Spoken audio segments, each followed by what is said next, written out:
नमस्कार मित्रांनो, माझं नाव मनोज गारुडे. हाय काय मनोज. मनोज. Hi everybody. केवळ अल्कोहोलिक अनसचं मार्गदर्शन, आपणा सर्वांचे सहकार्य. आजचा दिवस आतापर्यंत दारूच्या विषारी घातक गोष्ट दूर आहे आणि एक छान आयुष्य जगतोय मित्रांनो. याच्या मदतीने, हे सभासदांच्या सहवासामुळे आणि मिटिंगमुळे. सर्वप्रथम या समूहाचा मी आभारी आहे की त्याने मला इथं बोलण्याची संधी दिली. खरं तर अचानक सांगितलं आणि मग थोडा माझा सुरुवातीला गोंधळ झाला, पण ठीक आहे. मी माझे अनुभव सांगण्याचा प्रयत्न करतो. मला नवागतांसाठी नवागतांसाठी विशेषतः बोलण्याचा प्रयत्न करेन मी. सुरुवातीच्या दिवसातले माझे अनुभव, मध्यमुक्तीमधले अडथळे. मित्रांनो, दारू चालू झाली कॉलेज जीवनामध्ये. माझी थोडासा पार्श्वभूमी सांगतो. कॉलेज जीवनामध्ये दारू चालू झाली, 12 वर्ष निघून गेली आणि 12 वर्षानंतर मी अशा स्टेजला आलो की उपाय म्हणून लग्न करून दिलेलं होतं. बायको आणि मी माझ्या घरापासून साधारण 150-200 किलोमीटरवरती एका शहरामध्ये राहत होतो. ते मी नोकरी करत होतो. बाकी कुटुंबीय माझ्यापासून लांब होते. शेवटच्या काळात माझं पिणं अहोरात्र चालू होतं. कंटिन्यू नशा लागत होती कोणत्याही प्रकारची. शारीरिक व्याधी चालू झालेल्या होत्या. पोट फुगलेलं होतं, हातापायची सालं जात होती. कर्जबाजारी झालो होतो बऱ्यापैकी. आणि दारू पिणे आणि कुठेतरी वेळ घालवणे, नोकरीवर जाणं बंद झालेलं होतं. अशा अवस्थेमध्ये होतो आणि मला कुठेतरी जाणीव झालेली होती की आता दहावी थांबली पाहिजे. एकटा पडलो होतो शेवटच्या काळात. कोणी जवळ नव्हतं, फक्त बायको होती शरीरानं माझ्यासोबत. आणि मला जाणीव झाली की आता मला दारू थांबवली पाहिजे. दारू थांबवण्यासाठी जे मार्ग शोधण्याचा प्रयत्न करत होतो. तत्पूर्वी पिण्याच्या काळामध्ये मी दारू बंद करण्याचे प्रयत्न केले होते, स्वतःच्या ताकदीवरती, स्वतःच्या हिमतीवरती, वेगवेगळ्या कारणांसाठी. तर तो दारू बंद करण्याचा कालखंड सर्वात जास्त होता, तो साधारण 1.5 वर्षाचा होता.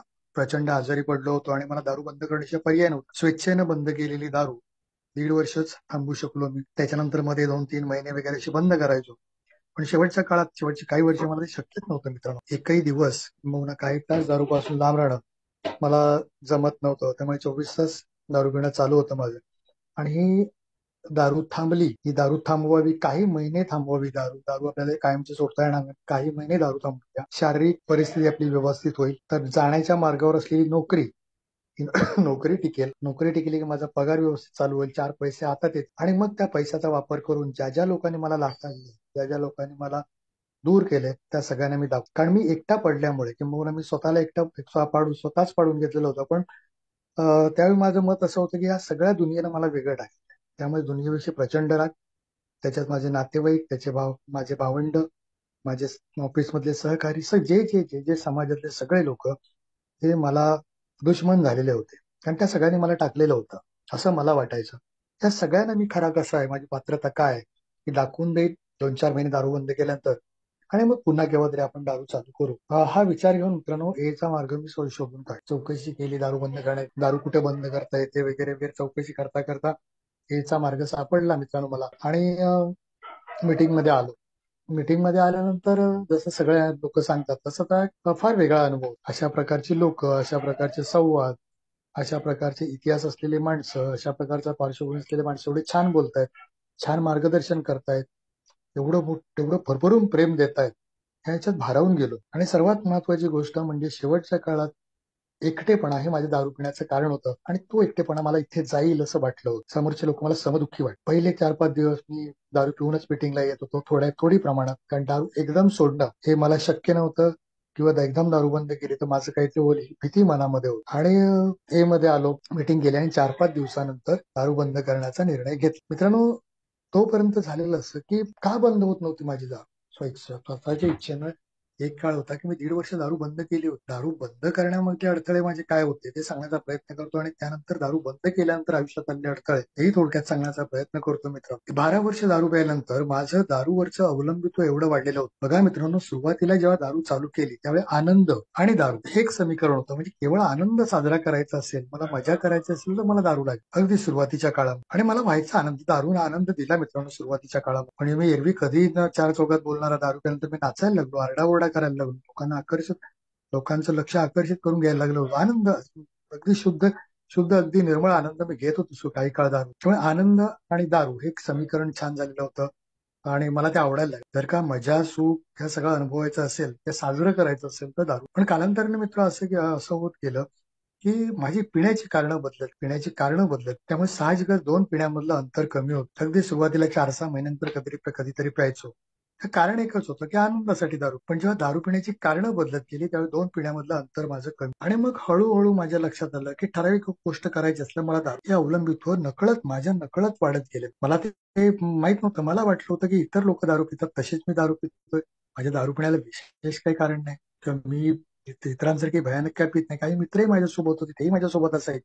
त्यामुळे माझं पिणं वेगळं आहे याची मला जाणीव नव्हती मित्रांनो तोपर्यंत. पण हळू जेव्हा माझ्या वागण्यात बदल होत गेला, म्हणजे एरवी लहानपणापासून मी अतिशय शांत स्वभावाचा, कोणाशी वाद न घालणारा माणूस, दारू प्यायल्यानंतर छोट्याशा कारणावर सुद्धा मी घरात चिडायला लागलो. मला जे काय आयुष्यात बोलायचं होतं ते बोलायला लागले. हे आल्यानंतर लक्षात आलं की मी दारू पिण्यापूर्वी जे आयुष्य जगलो होतो ना, हे बरंच मनाविरुद्ध जगलेलं होतं. ते आयुष्य वाईट होतं अशातला भाग नाही. छान चाललेलं होतं. त्याच वातावरणात, त्याच संस्कारामध्ये माझी इतर भावंड वाढत होती.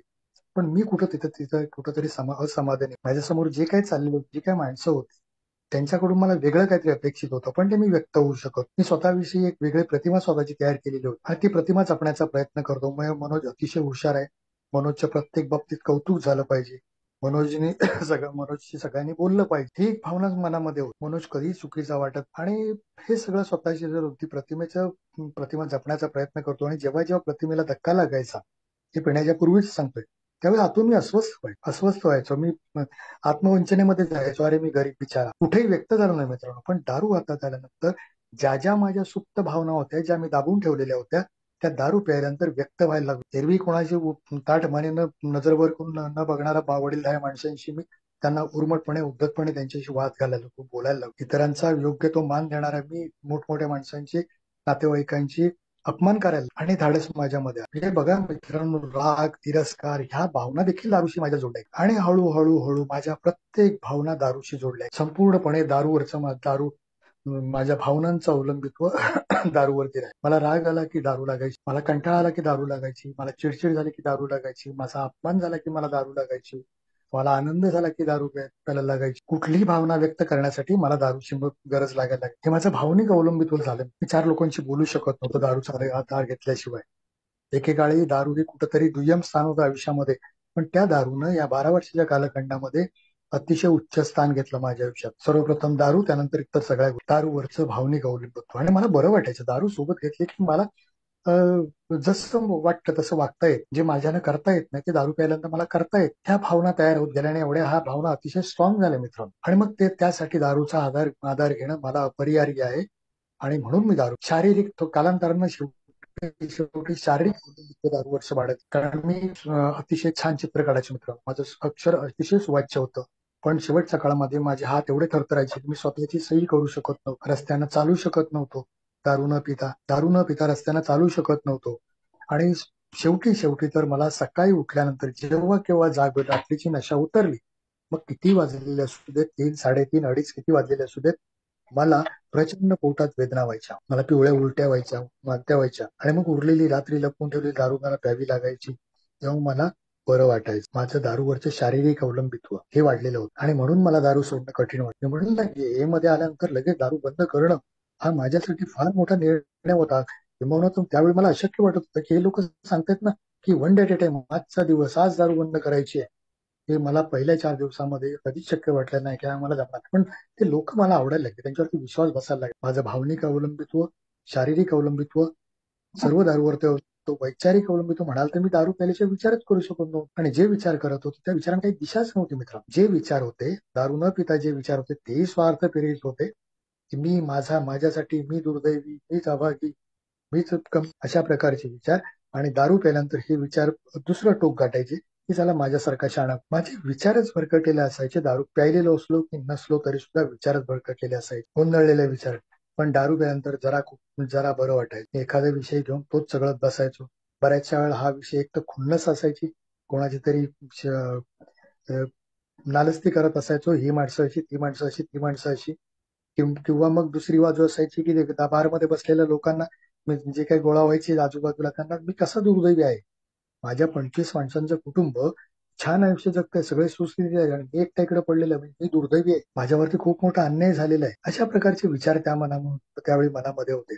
असं शारीरिक, भावनिक आणि वैचारिक सगळ्या प्रकारचं अवलंबित्व माझं दारूवरचं होतं.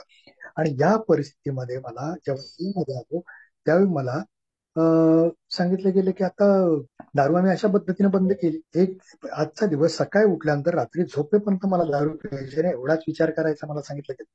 मला दारू सोडायची आहे, दारू कधीच पिणार नाही हे तुर्तास आज मला सुरुवात करण्यासाठी आज आत्ता आणि ताबडतोब आणि मन तयार होत नव्हतं. मन तयार होत मी रोज सकाळी दारू प्यायचो आणि संध्याकाळी ती थोडीशी नशा घेऊन मीटिंगला जायचो. पण सकाळी उठल्यानंतर मला दारू लागत. मित्रांनो, ह्या सगळ्या निर्णय घेण्यासाठी हे सभासदांची मदत झाली. प्रत्येक जण आम्हाला अनुभव सांगत होता की अचानक दारू बंद केल्यानंतर काही होत नाही, मी मेलो नाही. दारू पिऊन मेलेले लोक खूप आहेत, पण अचानक दारू बंद केली आणि मेला असं ऐकाय तुझ्यात बघण्यात आहे का? म्हटलं नाही.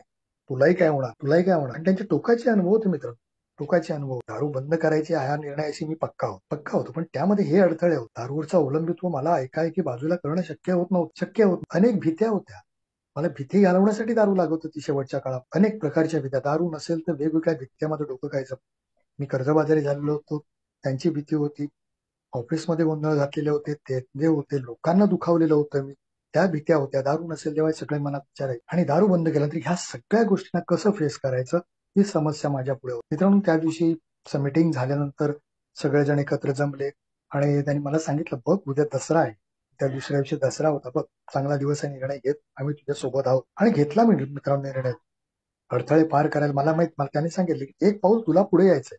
उच्च शक्ती तुझ्या पुढे मदतीचा हात पुढे गेलेला आहे. हात पकडणं तुझं काम आहे.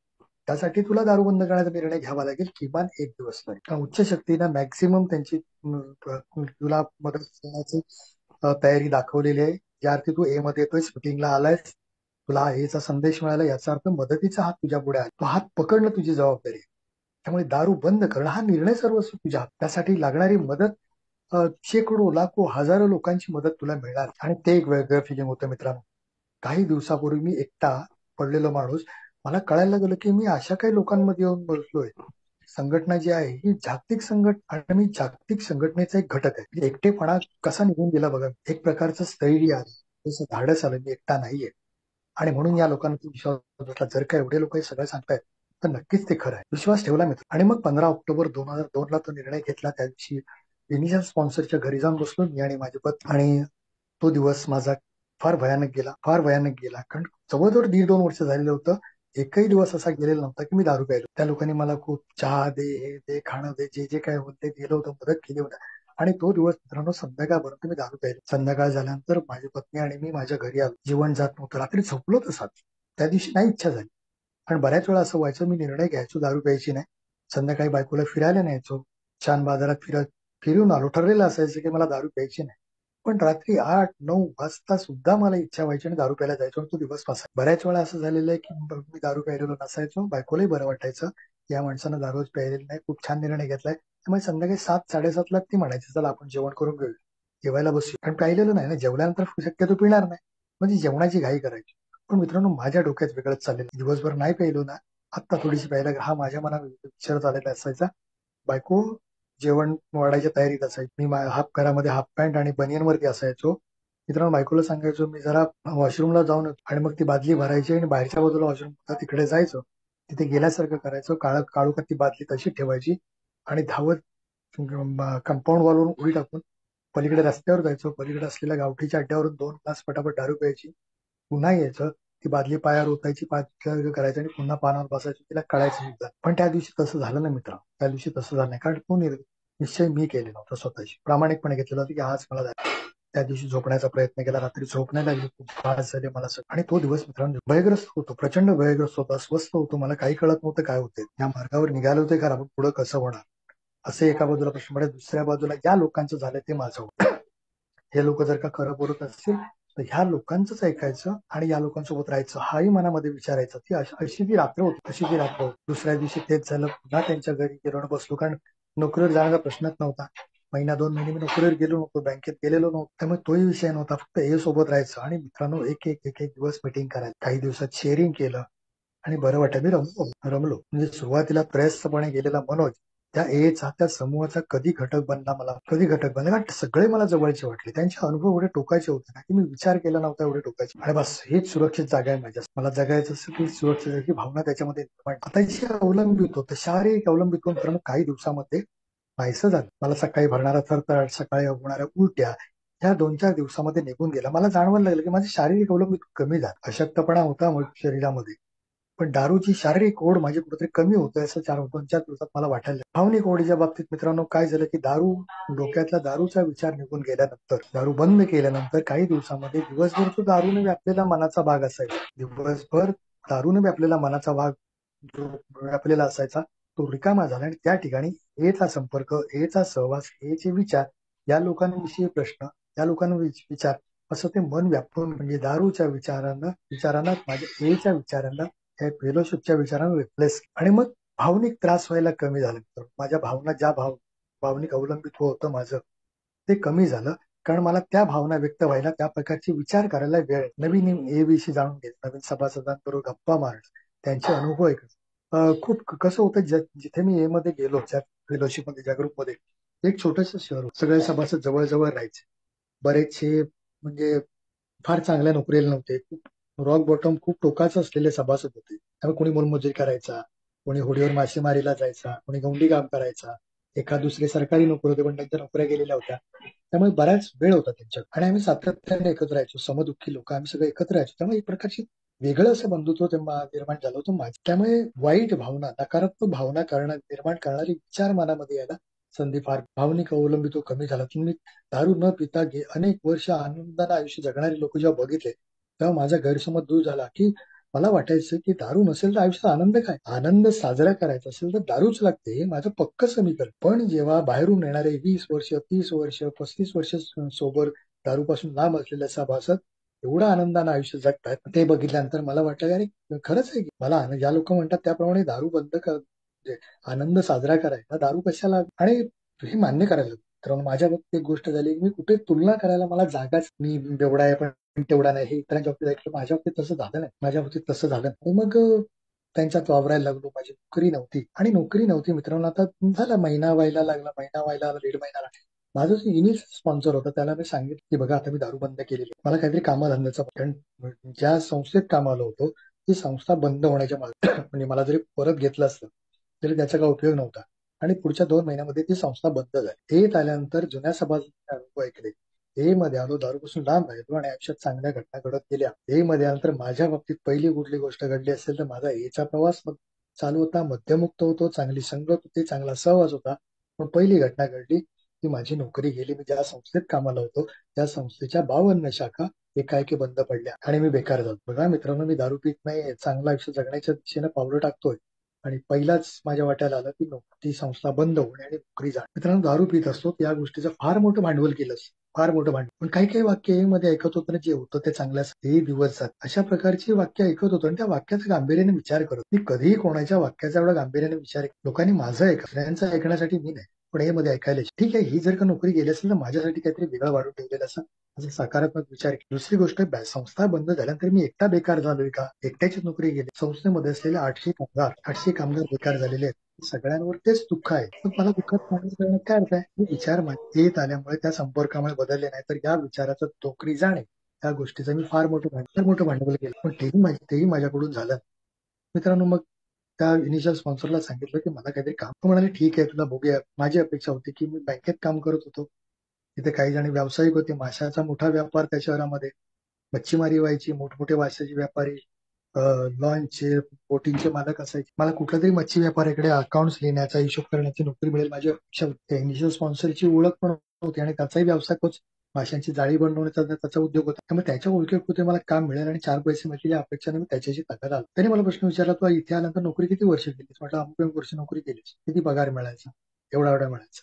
मग त्यातले पैसे राहिले किती? एवढे कमवले ते पैसे आहेत, मग एवढी वर्ष नोकरी करून पैसे मिळाले तर शिल्लक नाही ना, आता थोडी दिवस थांब बघू. आणि त्याने कंटाळून एके दिवशी मला सांगितलं तुला काम पाहिजे, उद्या ये माझ्याकडे. म्हटलं ठीक आहे, उद्या आपण जाऊ. पण म्हणाले येताना हाफ पॅन्ट म्हणजे बरमुडा ज्याला म्हणतात ते बरमुडा घेऊन आणि जुनं एखादं शर्ट किंवा टी शर्ट घेऊन पिशवी. पहिली मनात पाल सुटले, हे कशासाठी नोकरी लावणार, हे कशासाठी. मी ठीक आहे, त्यात तो सांगेल एक. आणि इनिशियल स्पॉन्सरला मी पूर्णपणे शरण. त्यांनी सांगितलं त्याप्रमाणे दुसऱ्या दिवशी कॅरी बॅग मध्ये बरमुडा, हाफ पॅन्ट आणि जुना टी शर्ट टाकलं आणि त्याच्या घरी आलो. त्याच्या घरी आल्यानंतर त्यांनी मला चहा नाश्ता दिला. म्हणाले आता कपडे बदलते, आणलेच ना पिशवीतले ते कपडे बदल. मित्रांनो कसरीच वाटलं नाही. कारण त्या शहरामध्ये मी एका बँकेत कॅशियरची नोकरी, त्या गावामध्ये एक बँकेचा कर्मचारी म्हणून ते रस्त्यानं ते एका ठिकाणी वावरत होतो. तिथे मला त्यांना सांगितलं की घातलेले चांगले कपडे काढ आणि हाफ पॅन्ट आणि बरमुडा. मी घातले. ठीक आहे, त्याने कपडे घातल्यानंतर म्हणाला आता घराचे जे बार असतात, असे म्हणतात कौलारू घराला जे बार असतात लावतात, जुनं घर कोसळलेलं होतं आणि बार एका बाजूला टाकलेले होते. ते मला सांगितले हे बार उचलायचे आणि घराच्या मागच्या बाजूला व्यवस्थित लावायचे. मित्रांनो खूप त्रास आणि मनाविरुद्ध प्रवास, माझ्या एच्या प्रवासातला हा फार मोठा अडथळा. माझा अहंकार, माझा अक्कल, माझे शिक्षण, माझी विद्वत्ता, माझा पूर्वानुभव सगळा मला कोपऱ्यात बांधून ठेवावा लागत होता. त्याच्याकडे तो त्याचा काही काम नव्हता, काही उपयोगाचा नव्हता. मी एक दारुडे एवढीच माझी त्यावेळी ओळख आणि अक्षरशः काळजावर दगड ठेवून त्या कामाला लागलो. ते वासे उचलायला लागलो. खूप भावनिक त्रास झाला, खूप भावनिक त्रास. पण दुसरीकडे एक बाजू होती, हा माणूस मला चुकीचं काहीच सांग, माझी अधोगती होईल, मला त्रास होईल असं हा माणूस नक्कीच सांगणार ना, हा विश्वास 100% होता. त्यामुळे ते काम केलं. दुपारपर्यंत ते वासे उचलले. दुपारी दीड वाजेला थांब जरा पण जेवून घेऊया आणि मग हातपाय धुतले, जेवायला बसलो, जेवण झालं आणि उठलो. पुन्हा म्हटलं कामाला लागूया. त्यावेळी तो म्हणाला नको नको, तुझं बस सगळं काम केलं बस. आणि ते झाल्यानंतर मला सांगितलं की मनोज ही आपली ओळख आहे. कारण मी फक्त दारुड आहे, बाकी सगळं माझं छान चाललंय. हा विचार घातक आहे माहिती, कारण दारू पुढे मी हतबल आहे. माझं जीवन अस्ताव्यस्त झाली. अस्ताव्यस्तता शोधून काढण्यासाठी माझा कुठे कुठे दारून तुला कुठे आणलं होतं, शिक्षणाचा उपयोग झाला का दारू? तुझं शिक्षण तुला दारूपासून वाचवू शकलं का? नाही वाचू. ज्या शिक्षणाचा तुला अभिमान होता, जी विद्वत्ता तुझ्याकडे होती, ती विद्वत्ता तुला दारुडा होण्यापासून वाचवू शकली का? नाहीये. ज्या कुटुंबातून, ज्या समाजातून आला, त्या समाजाची प्रतिष्ठा किंवा जे काय ते तुला दारुडा होण्यापासून वाचवू शकलं का? नाहीच वाचू. त्यामुळे या सगळ्या गोष्टी आता या क्षणी तरी दुय्यम आहे. मी एक अल्कोहोलिक आहे, एक दारुड आहे, हीच माझी ओळख आणि ही ओळख घेऊन मला आता पुढचा प्रवास आपल्याला करायचा. फार माझ्यासाठी मंत्र होता, खूप मोठा मंत्र होता. नाहीतर मी माझं हे सगळं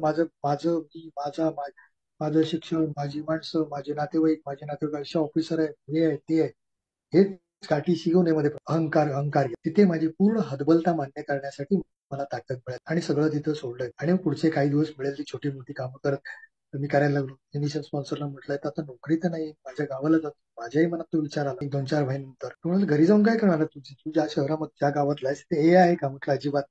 ते हे कोणाला माहित पण. मग बघ हे शिवाय तुला राहता येत असेल तर जात. पण मित्रांनो मला तोपर्यंत खात्री झाली की हे नसेल तर मी राहू. आणि नोकरी नसताना मी तिथे राहण्याचा, बायको आणि मी त्याच गावात राहण्याचा केवळ साठी निर्णय आणि तो प्रवास आमचा चालू होता. छोटी मोठी कामं करायचो, 4 पैसे बायको आणि होतं. समोर कर्ज दिसत, घरची जबाबदारी विचारच केलेला नव्हता, कारण आई वडील माझ्यापासून लांब होते. आणि बरंच हे मध्ये चांगली शेअरिंग करत होतो, मीटिंग करत होतो, बाहेरच्या मीटिंगला जात होतो आणि प्रवास सगळा चौथी पायरी करण्याचा काही वेळेला प्रयत्न केला, स्पॉन्सर केला, पण त्यात मित्रांनो सातत्य मिळत. कारण एकाच बाजूला तुम्ही बस, कसं पुण्या, मुंबई किंवा कोल्हापूर सारख्या ठिकाणी जसे सातत्याने जुने सभासद तसे त्या शहरामध्ये तिथे कोणी फार सभासद नव्हते. तेव्हा मोबाईल पण नव्हते. फोनवरून कधीतरी कुठल्या तरी सभासदाशी कॉन्टॅक्ट व्हायचा, कधीतरी सभासद यायचे. त्यामुळे स्पॉन्सर की पायरी कर हा प्रयत्न काही मित्रांनो सफल. आणि मग एक भावना निर्माण की आता ठीक चाललंय ना, दारूपासून लांब आहे, व्यवस्थित चाललेलं आहे, तब्येत चांगली झाली, रस्त्याने जाताना 4 लोक हाक मारायला लागले, हे सगळं झालेलं होतं. आणि मग पहिलं टोकन घेतलं मित्रांनी आणि पहिलं टोकन घेतल्यानंतर माझ्या स्वतःच्या घरी आल्यानंतर मी इतर सभासदांचं ऐकलं की दारू बंद केला तर घरातली माणसं खूप खुश होतात, आनंदी होतात. घराच्या भिंती असतात ते सगळं डोक्यात होतं. हे मध्ये आल्यानंतर कशी भौतिक प्रगती होते, लोकांकडे पैसे होतात, हे मध्ये ऐकलं होतं. किंवा काही लोक सांगायचे भीक मागून दारू प्यायलो, गटारातलं पाणी प्यायलो, सगळं केलं, हे मध्ये आलो, मिटिंग केली आणि आज माझी मुलं इकडे नोकरीला आहेत, तिकडे नोकरीला आहे, असं काहीतरी सांगायचे. मला वाटायचं की मधला प्रवास कधी ऐकणार मी? भीक मागून दारू पितो, तो रस्त्यात पडलो, सगळं ठीक आहे. आता मुलं मोठं, आता चांगलं आयुष्य आहे, मुलं नोकरीला आहेत, परदेशात आहेत, हे ठीक आहे. पण हे झालं कसं? नाही, मी याच्या मिटिंग केल्या, स्पॉन्सर केला, बस मी अर्थ नाही. मला त्याही पुढे मित्रांनो वेगळं काहीतरी ऐकायचं. हा प्रवास झाला मला बऱ्याच वेळा ते ऐकायला मिळायचं आणि मला एक गोष्टीच राग यायचा, काय प्रार्थना केली, स्पॉन्सर केला, याच्या मिटिंग केल्या आणि चांगले दिवस आले, मला काहीच कळायचं नाही. आणि मग गावी आल्यानंतर घरात तसं काय माझं फारसं स्वागत झालं नाही आई वडिला, कारण घरातलं मी दारू बंद केल्यानंतर माझ्या घरातलं वातावरण अजिबात बदललं. तेच दुःख, तीच अवस्था, भीतीग्रस्त अवस्था, दारुड्याच्या घरातलं वातावरण. त्याच्यामागचं कारण की तोपर्यंत माझ्या धाकट्या भावाचं अल्कोहोलिझम चालू झालेलं होतं, टोकाचं. माझा अल्कोहोलिझम फारसा आई वडिलांनी शेवटचा बघितला नव्हता. तर माझ्या दारू बंद करण्याविषयी त्यांना फारसं कुतूहल किंवा त्यांना कौतुक नव्हतं त्या गोष्टीचं. त्यांचं लक्ष त्या दुसऱ्या भावावरती केलं. आणि मग मी तुलना करायला इतरांची कुटुंब कशी दारू बंद केला तरी परत माझं काय, माझ्या घरात तेच दुःख. मित्रांनो हा प्रगती सांगतो की इतरांच्या प्रगतीशी तुलना केल्यानंतर मला जाणवणारे अडथळे मी सांगण्याचा प्रयत्न करतो. सोबराईट पुण्या मुंबईची सभासद द्यायची की 2 मध्ये आलो, 5-6 महिने गेले, मग कामधंदा मिळाला, मग 4 पैसे आले. मित्रांनो, मी याच्या जवळपास कुठेही नव्हतो. कारण आमच्यासारख्या छोट्या शहरामध्ये एखाद्या दारुड्याला दारू सोडली तरी त्याची प्रतिमा ही खूप काही पसरलेली असते. त्यामुळे नोकरी मिळणं सहजासहजी हे शक्य नव्हतं. गावी आल्यानंतर मला नोकरी मिळत, धंदा करण्याची पात्रता नव्हती.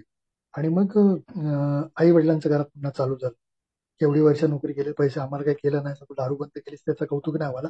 आता आलं काहीतरी कामधंदा कर आणि आता थकलोय, आम्हाला मदत कर. त्या आई वडिलांची अपेक्षा मी प्रामाणिकपणे नोकरी शोधण्याचा प्रयत्न करत होतो. पण त्या छोट्याशा शहरामध्ये मला कुठेही काम मिळत नव्हतं मित्रांनो. मग आठवले की माझा एक मित्र बिल्डर होता, त्याच्याकडे गेलो. चांगला मित्र माझा.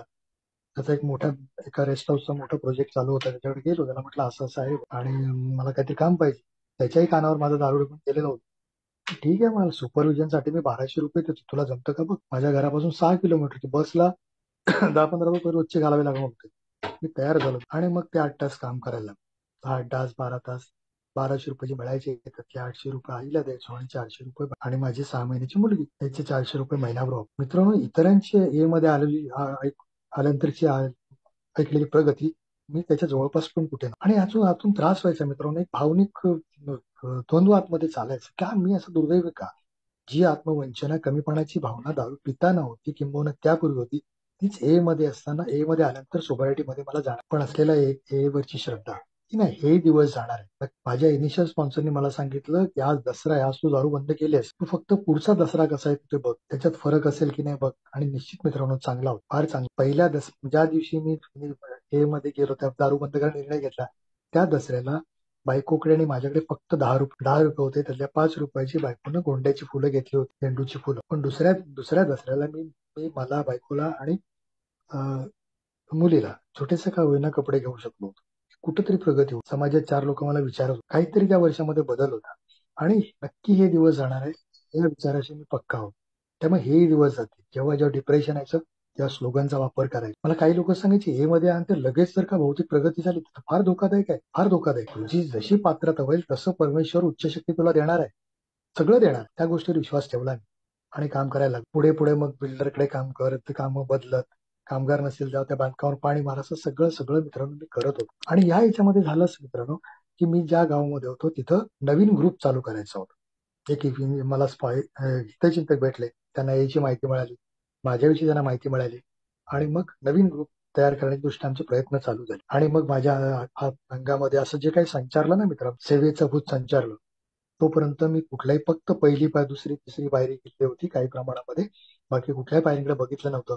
पण जेव्हा ग्रुप चालू करण्याची वेळ आली तर डायरेक्ट 12व्या पायरीवरती गेलो आणि जोमानं 12व्या पायरीचं काम चालू. हळूहळू सभासद वाढायला लागले. त्यातले पहिल्याच मिटिंगला आलेले 3 ते 4 सभासद आज तागायत सोबत आहेत. 18 वर्ष झाली त्यांना. आणि हे सगळं चालू झालं.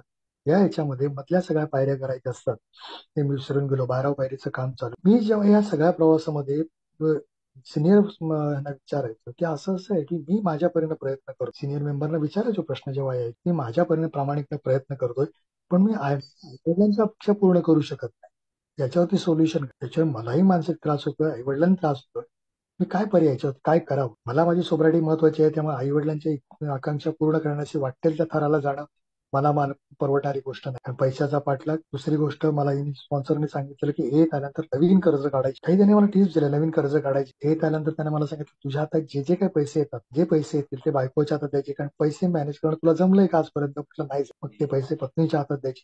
अशा काही गोष्टी मी पाळत गेलो मित्रांनो. मला इतरांसारखी प्रगती करण्याचा विचार करणं योग्य नव्हतं, म्हणजे ते घातक होतं माझ्यासाठी. हे सगळे अडथळे माझ्या आयुष्यामध्ये. योग्य नोकरी मिळणं, कारण मुंबई पुण्याचे सभासद, मोठ्या शहरातल्या सभासदांना हा प्रश्न भेडसावत असेल असं मला वाटत. कारण महिनाभर दारू बंद केली, कुठेही तो माणूस 3-4 हजाराची त्यावेळी काळात कमवू शकत होता. पण मी ज्या गावामध्ये, तिथे काम मिळवणं फार कठीण होतं. त्यामुळे या सभासदांची, बाहेरून येणाऱ्या सभासदांची शेअरिंग मला खूप कामाची वाटत नव्हती. आणि जेव्हा या सभासदांना विचारायचो की याच्यावरती सोल्युशन काय, मी माझ्या परीने प्रामाणिक प्रयत्न करतोय, आई वडिलांची अपेक्षा मला पूर्ण करता, याच्यासाठी करू काय, त्यावेळी मला अशी उत्तर मिळायची की काय नाही, मीटिंग करत राहा, प्रार्थना कर आणि स्पॉन्सर कर. अरे बाबा रे, मी म्हणायचो, तू एवढा सक्सेस झालाय ना, यशस्वी आहेस तू, शेअरिंग करतोयस तू, मग मला मधल्या प्रवास काहीतरी टिप्स आहे.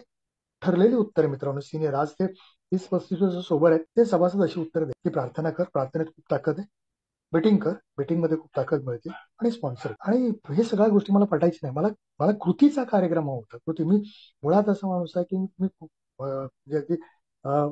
ह्याच्यामध्ये मूर्ती किंवा फोटोमध्ये परमेश्वराला कधीच नमस्कार केलेला नाही, आजही करत. माझी हायर पॉवर म्हणजे हे सभास चमत्कारांवरती माझा विश्वास. आज जे काही माझ्या आयुष्यात घडते ते माझ्यासाठी कुणीतरी केलेलं आहे, माणसांनी केलेलं. हे सभासदांनी माझ्यासाठी मिळेल, निसर्गाने मला योग्य साथ. त्यामुळे चमत्कार माझा विश्वास नव्हता. मीटिंग प्रार्थना कर, चमत्कार होईल या गोष्टीवर माझा मुळीच विश्वास नव्हता.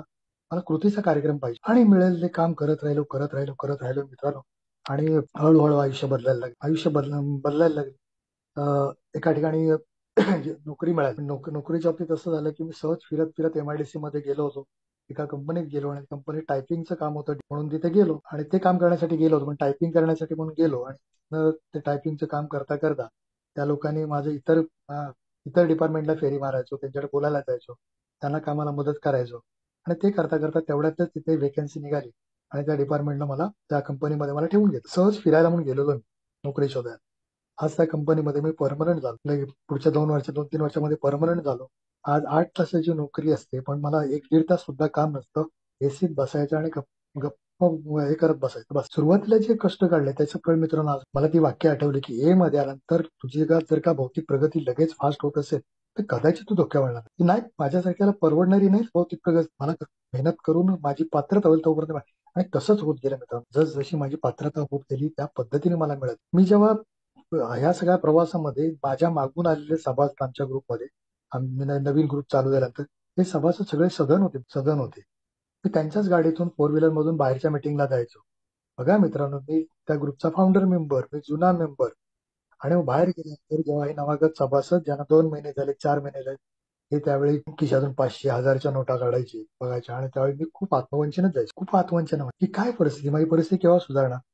पर तत्व तर ठरलेली, कर्ज काढायची नाही, कोणाकडे पैसे मागायचे नाही, वाईट मार्गाने पैसे कमवायचे नाही आणि हे दिवस जातील, तुला योग्य वेळ पैसा मिळेल, या गोष्टीवर विश्वास ठेवायचा. हे जे काही मानसिक आणि भावनिक अडथळे होते मित्रांनो, ह्या अडथळ्यांना मात करणं, त्यासाठी मला माझी पत्नीची मदत. तिने विश्वास दिला की नाही, आपले दिवस बदलणार, आपले दिवस बदलणार. हे भौतिक प्रगती सांगितलं. दुसरी मला कुटुंबामध्ये स्वीकारलं जात. कारण दारू पिण्याच्या काळामध्ये इतरांची एवढी एवढी मी मन दुखावलेली होती की सहजासहजी कोणी विश्वास ठेवत, किंवा भावंड बहिणी माझ्याशी बोलायला घाबरत होती. मी त्यांच्या जवळ जाण्याचा प्रयत्न करत होतो. मला वाटत होतं की इतरांचं जसं सुखी कुटुंब झालं, घर असलं पाहिजे, भिंती असल्या पाहिजे, तेही माझ्या बाबतीत व्हायला पाहिजे होतं. पण झालं मित्रांनो, पण त्या गोष्टीला वेळ गेला. ज्या बहिणींचा मी तिरस्कार करायचो त्या बहिणी माझ्या भीतीमुळे का होईना, भीतीमुळे जवळ जास्त बोलायचे. त्यांच्या मनातली माझी प्रतिमा बदलत होती. त्यांच्या मनात काय मला माहित नव्हतं. मला वाटायचं त्या माझ्या तिरस्कार करतात. पण एकदा मित्रांनो मुंबईला एका बहिणीकडे गेलो. माझी सख्खी बहीण, माझ्या सोबराडीचं 2रं वर्ष असेल कदाचित. बहिणींचं फारसं बोलणं नव्हतं, कारण मी त्या सगळ्यांना लांब केलं. आता ते जायचं कसं बहिणीकडे. मला तर आतून वाटायची सगळी लोक माझी चांगली वागली. इतरांचे कसे कौटुंबिक संबंध सुधारतात ते मध्ये आल्यानंतर, तसे माझेही सुधारले. मी इथून मुंबईला गेलो मित्रांनो आणि त्या दिवशी भाऊबीज होत. बहीण का आपल्याला भाऊबीज करणार नाही माहित होतं मला.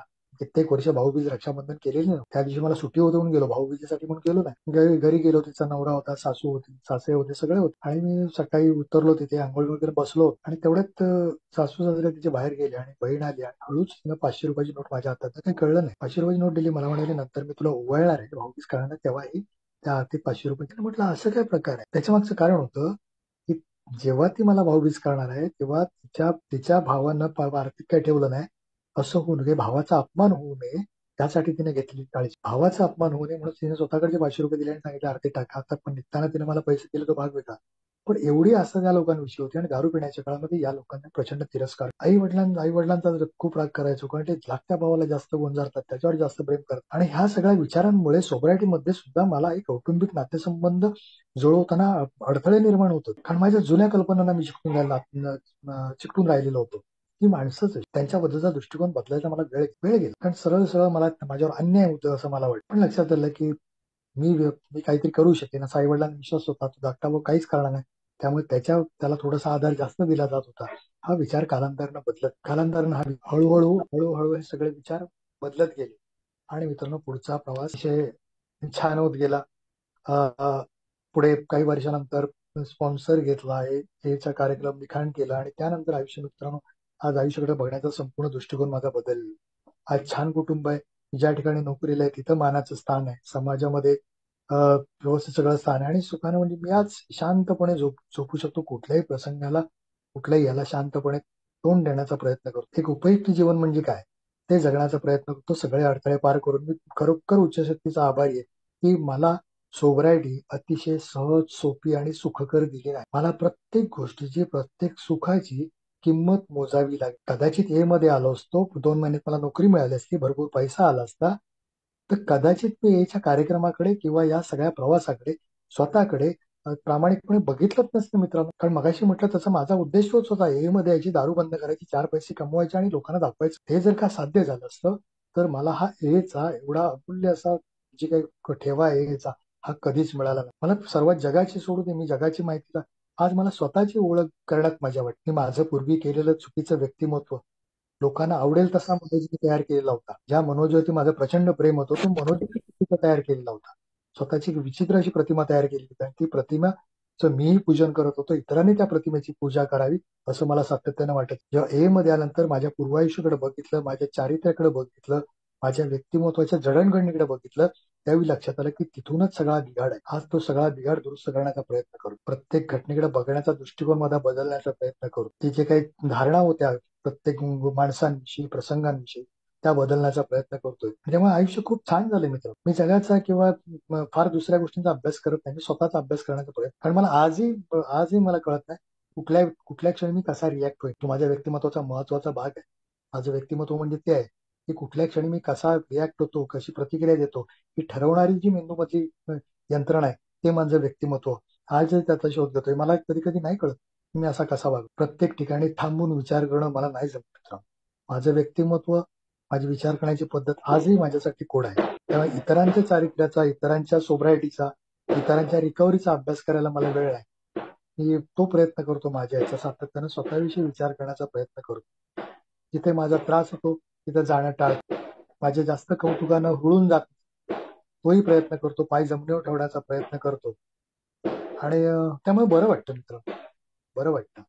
मित्रांनो छान चाललंय. मला वाटतं 45 मिनिटं झाली. मित्रांनो माझ्या आयुष्यातले दारू बंद करतानाचे आणि त्यानंतरचे अडथळे जे काय मला जाणवले थोडक्यात सांगण्याचा प्रयत्न केला मी मित्रांनो. आणि ह्या सगळ्या अडथळे पार करण्याची हेची प्रचंड साथ झाली, साथ मिळाली. हे सभासदांचं सहकार्य मिळालं, त्यांची ताकद होती, म्हणून मी त्यातून पार पडलो. या मित्रांनो आज 2 मुली आहेत, 1 मुलगा आहे. मुली चांगलं शिक्षण घेत आहेत. पत्नी मी बऱ्यापैकी 4 पैसे आहेत, 4 पैसे येत आहेत. सुखी आहे. जेवढे जगायला पैसे लागतात ते आहेत. आणि सुखाच्या संकल्पना बदलल्यामुळे समाधानी मित्रांनो, त्याच्यामध्ये समाधानी. मला बोलायची संधी दिली, आपण ऐकलात त्याबद्दल धन्यवाद. या ग्रुपचे पुन्हा एकदा आभार आणि मला बोलायची संधी दिली. धन्यवाद.